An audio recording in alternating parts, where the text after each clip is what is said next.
poki na nyende atukute.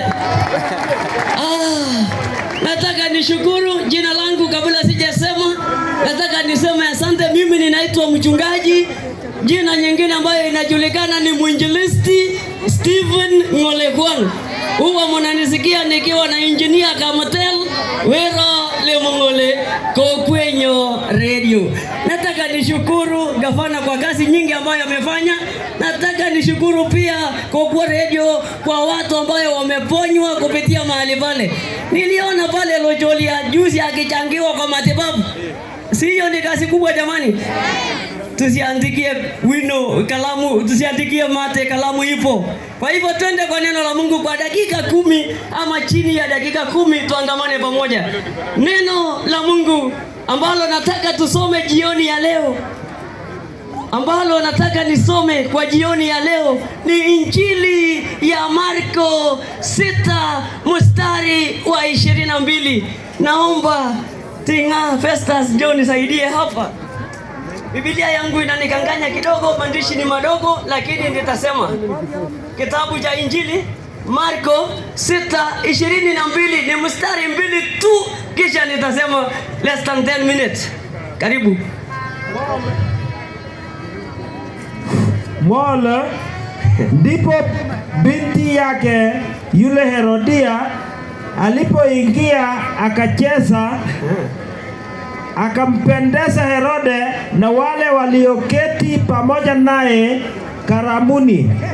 Mfalme akamwambia yule kijana, niombe lolote utakalo nitakupa. Akamwambia, lolote utakalo niomba nitakupa, hata nusu ya ufalme wangu. Basi akatoka akamuuliza mamaye, niombe nini? Naye akasema, kichwa cha Yohana Mbatizaji. Mara akaingia kwa haraka mbele ya mfalme akaomba akisema, nataka unipe sasa hivi katika kombe kichwa cha Yohana Mbatizaji. Asante. Haleluya. Bwana asifiwe. Tumesikia neno la Mungu linasema ikawa birthday ya mfalme Herode ikatimia, shereko shamra uwanjani. Neno linatuambia mfalme alipoandaa karama yake akaita wakuu wa nchi waje washerekee sherehe ya mfalme. Ninaamini kama sherehe ya gavana ingefanyika birthday yake, unadhania ni nani angekuja mstari ya kwanza? Sini magavana wenzake, na ya mwinjilisti je Ng'olekwan sini wainjilisti wenzake, na ya mjumbe je sini wajumbe wenzake, na ya president sini president wenzake. Neno linatuambia huyu mfalme alipoandaa gharama yake akalika wakuu wa nchi tofauti. Siniruhusu leo hii nitumie president wetu wa Kenya birthday ya Ruto, pengine ndugu Ruto, situseme hivyo. Mnanikausha kwa nini situseme amen?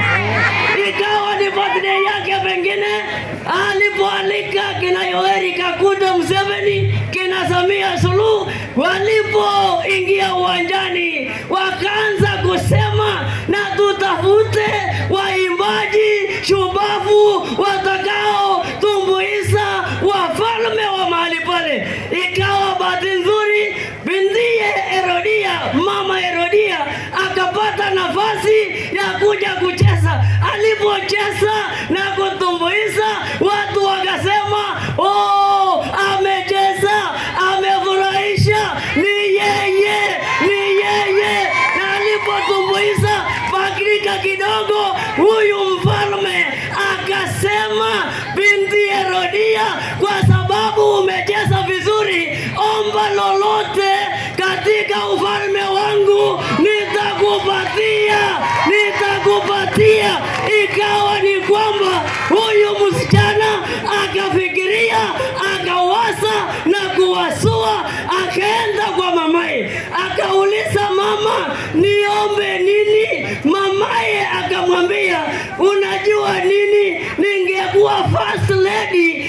mfalme huyu, lakini kwa sababu alininyima nafasi ya kuwa first lady, nahitaji kichwa cha Yohana Mbatizaji. Na aliambiwa omba lolote unachohitaji nitakupatia.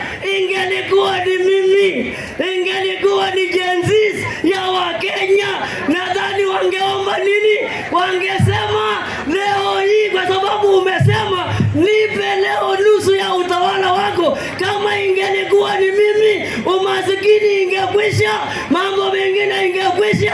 Ningemwambia nipe niwe vice president, labda Kindiki home mimi nishikilie. Lakini kwa sababu ya ujinga ya huyu msichana, akaenda na kumwambia nahitaji kichwa cha Yohana Mbatizaji. Huyu msichana kwa ujinga, ingelikuwa ni mimi, ningeomba kama si vice president, ningekuwa third in command. Nani bwana, sini Weta? Si Weta angekanyaka? Si angekanyaka asubuhi? Ningeanza order honorable. Sini hivyo? Ninge control parliament. Order honorable. Osil Gaseu honorable. Wangetulia. Ingelikuwa ni mimi ningeanza order Master Luke continue with the motion. Sini hivyo?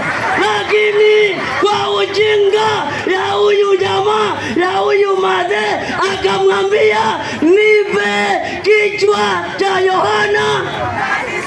Mbona mnanigausha ya Yohana?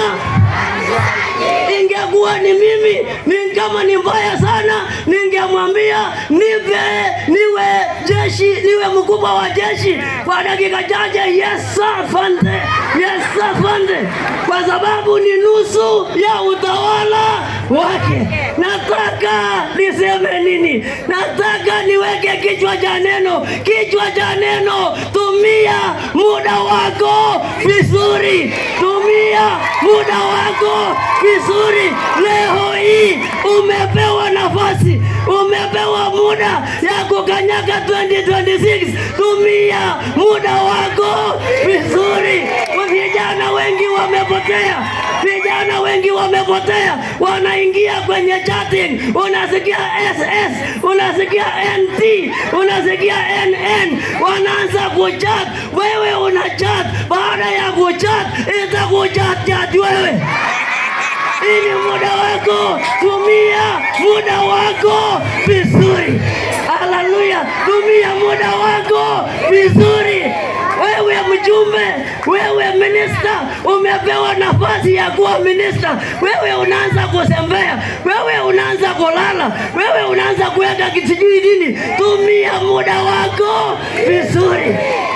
Wanaume wengi wamepotea, unawapata wanaanza kusukuma troli pale supermarket na watoto. Unasikia mwanaume wanasema huyu msijana mpatie kifua ya kuku, na bibi yako je bana nyumbani anakula rajani. Tumia muda wako vizuri. Haleluya. Tumia muda wako vizuri. Wanaume wengi mnaanza kuchat na wanawake ya watu. Wewe ni mjinga kiasi gani? Chat na bibi yako kwa sababu ni yako. Tumia muda wako vizuri. Fitina ya mama Herodia kamnong'onesea mwana Yohana akakatwa shingo. Saizi niona wanasiasa wengi wanajonga miti ya jembe. Hapana, peana miti ya jembe pamoja na jembe walimie shamba. Tumia muda wako. Unakuta majenzi wanaanza kusema sisi majenzi tulipokuwa tukidemonstrate peacefully tulikutana na wasanze wametinga rodi. Wachana ujinga. Wewe mjinga, tumia muda wako vizuri. Huu ni muda wangu, tumia muda wako. Gavana, tumia muda wako. Utakapotoka tumia muda wako. Rafiki yangu, babu yangu Kasing, tumia muda wako. Maana siku siku litafika, siku utatoka. Huyu mtumishi wa Mungu Esther alipoingia kwa kifalme, akaambia watu, wafalme wengi, nchi yetu inakwisha. Akatumia muda wake wa kuokoa Waisraeli. Tumia muda wako vizuri. Mungu awabariki. Shalom.